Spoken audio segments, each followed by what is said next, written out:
On the 6th of August, in 1284, the Battle of Meloria unfolds, marking a turning point in the naval supremacy of the Republic of Pisa against the rising power of the Republic of Genoa. The Republic of Pisa, known for its extensive trade and naval power, had long been a formidable force in the Mediterranean, yet tensions with Genoa escalated as both republics sought control over trade routes. Genoa, rising as a powerful maritime republic, plotted its strategy under the capable leadership of General Andrea Doria, who excelled in naval warfare and rallied his troops with fervor. As the two republics prepared for the inevitable clash, both sides focused on mobilizing their naval forces, gathering experienced sailors, and seeking to take advantage of their respective strengths.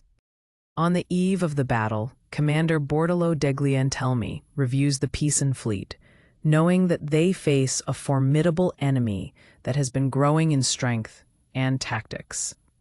On the morning of August 6, 1284, the sun rises over the horizon, casting a golden light on the waters, where the fate of the two republics will soon be determined. The tension in the air is palpable, as both fleets position themselves strategically, the skilled navigators keenly studying the winds and tides that will influence the battle. With a fierce battle cry, Genoese ships led by General Doria charge against the Pisan vessels, marking the beginning of one of the most significant naval battles in history. The clash of steel and wood resounds as Genoese and Pisan sailors engage in fierce hand-to-hand combat on the decks, displaying courage and desperation on both sides. Despite valiant resistance from the Pisans, led by Commander Bortolo, the well-coordinated strategies of the Genoese prove overpowering in the heat of battle. As the battle rages on, the wounded and fallen begin to accumulate, marking a grim scene on the once calm waters of the Mediterranean. General Doria's tactical brilliance becomes evident as he orchestrates a maneuver that turns the tide of battle in favor of Genoa, exploiting the Pisan weaknesses. Bortolo, witnessing his fleet's disarray, fights with honor, desperately trying to maintain some semblance of control amid the chaos surrounding him. As the Genoese forces press their advantage, the morale amongst the Pisans begins to wane, causing a ripple of fear and uncertainty amongst the crew. Realizing the critical situation, Bortolo sends a desperate signal for retreat, knowing that survival is paramount despite the high stakes of the battle. The retreating Pisan ships begin to scatter under the relentless pursuit of the Genoese fleet, their dominance now clearly established on the horizon.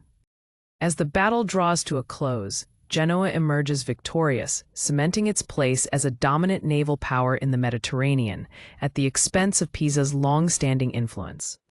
The defeat at Meloria reshaped regional power dynamics as the Republic of Pisa began its decline, while Genoa forged ahead, establishing crucial trade and military alliances.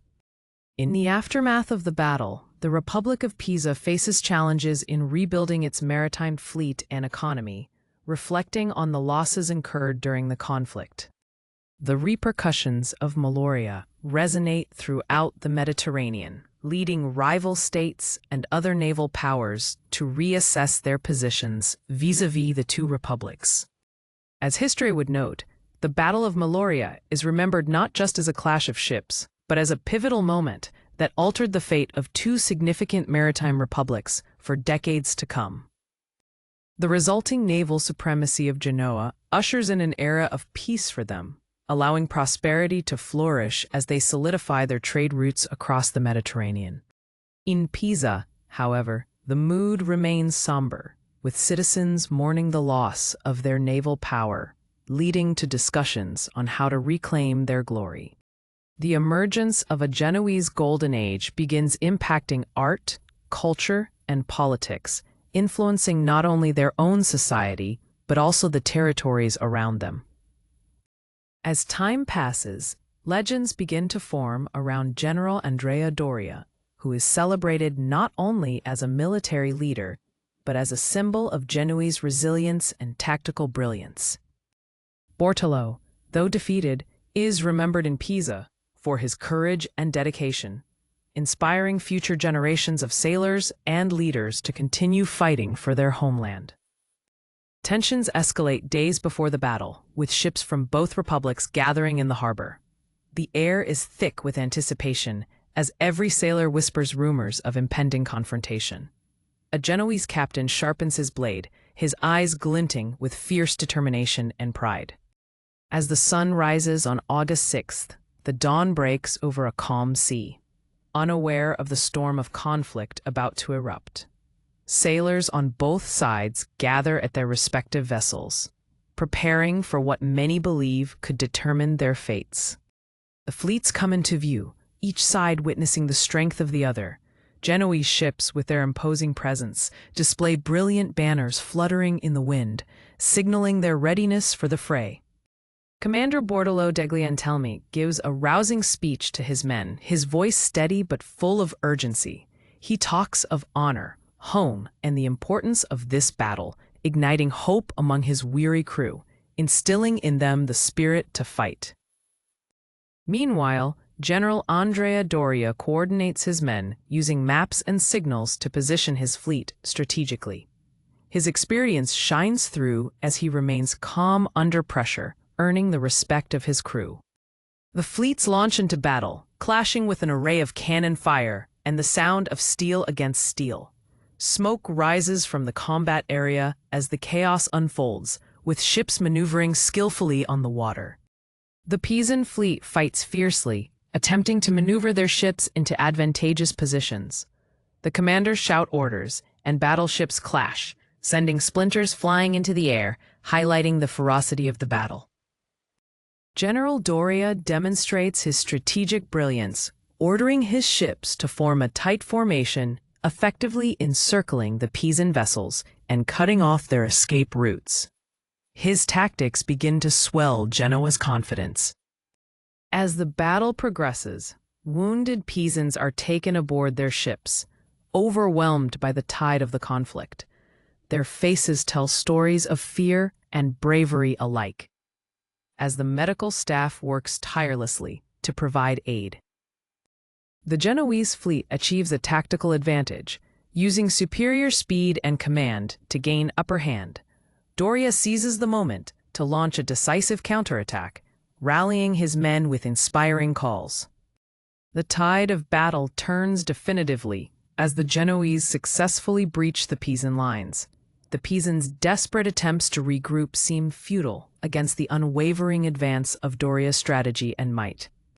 Pisan morale begins to falter as reports of losses filter through the ranks. Many sailors fear for their lives and homes, igniting panic among the crew as they realize defeat is imminent. As the sun nears its zenith, the battle intensifies further, marked by fierce exchanges and desperate attempts by the Pisans to rally one last stand. But the superior tactics of the Genoese dominate the outcome. The culminating moment occurs as the flagship of the Pisans is critically damaged, forcing Bordello to make a heart-wrenching decision: to order a retreat and preserve the lives of his remaining men. Panic spreads as the Pisan ships begin to retreat, with a few vessels abandoning their posts, leading to chaotic waves of sailors jumping ship or attempting to swim to safety. General Doria exploits the moment of panic, coordinating a fierce pursuit of the Pisan retreating fleet, capitalizing on their disarray with relentless determination. The battle concludes with the surviving Pisan ships desperately trying to escape into the horizon. The Genoese stand victorious, their cheers echoing across the sea, solidifying their newfound supremacy. In the aftermath, the shores of Genoa celebrate their victory, streets filled with cheers and songs of honor and bravery for General Doria. Meanwhile, the silence in Pisa is deafening as citizens grapple with their naval defeat.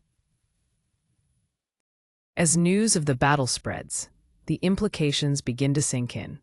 Genoa's victory secures its dominance over the Mediterranean trade routes, while Pisa faces a long recovery and deep introspection following the loss. As dawn painted the sky, In hues of orange and red, ships from the Republic of Genoa lined up in formation, their flags flying proudly against the backdrop of a tumultuous sea, each vessel filled with determined sailors eager to secure victory. Nearby, the Pisan fleet readied themselves with urgency, the tension palpable as sailors exchanged worried glances. They could hear echoes of their previous naval triumphs resonating in their hearts, mixing with the dread of what was to come. Captain Bordello d'Agliantelmi rallied his men with an impassioned speech, his voice steady against the roaring sea as he invoked memories of past glories, igniting a flicker of courage in their hearts as they faced the threat ahead. On the opposite side, General Doria surveyed the battlefield with keen eyes, directing his commanders on the strategic placement of their ships to maximize their advantage and ensure effective communication during the fight ahead. As the battle horns sounded, the air thick with tension, the two fleets charged toward each other, ships navigating swiftly through the waters. The once calm sea, now a chessboard for strategy and aggression. The first cannonball thundered through the air, striking a Pisan ship with deadly precision, sending splintering wood and fire into the air, signaling the start of chaos and desperation among the Pisan forces as they fought to stay afloat. Pisan captains shouted orders frantically, struggling to maintain formation, while Genoa's forces executed intricate maneuvers, surrounding and isolating key Pisan vessels, effectively dismantling their battle line. Doria, with tactical brilliance, ordered a simulated retreat, baiting the Pisans into overextending their lines, blinded by hopes of victory, which allowed his fleet to strike with decisive power. With the Pisan fleet now exposed, Doria signaled his men to advance aggressively, unleashing a torrent of cannon fire that rattled the Pisan ships and further diminished their fortitude under the relentless assault. As the tossing waves carried the cries of wounded sailors, the Pisan flagship found itself under siege, cannonballs striking hard, sending fragments of wood and metal raining down upon its crew, sowing confusion and fear. With their flagship taking heavy damage, Bortolo was forced to make the heartbreaking decision to signal a retreat, his heart heavy with the weight of his men's lives and the ramifications of defeat. As the Pisan fleet scattered in disarray, Doria spotted the opportunity. He shouted commands to chase down the retreating ships, determined to crush what remained of the Pisan defiance and secure a definitive victory.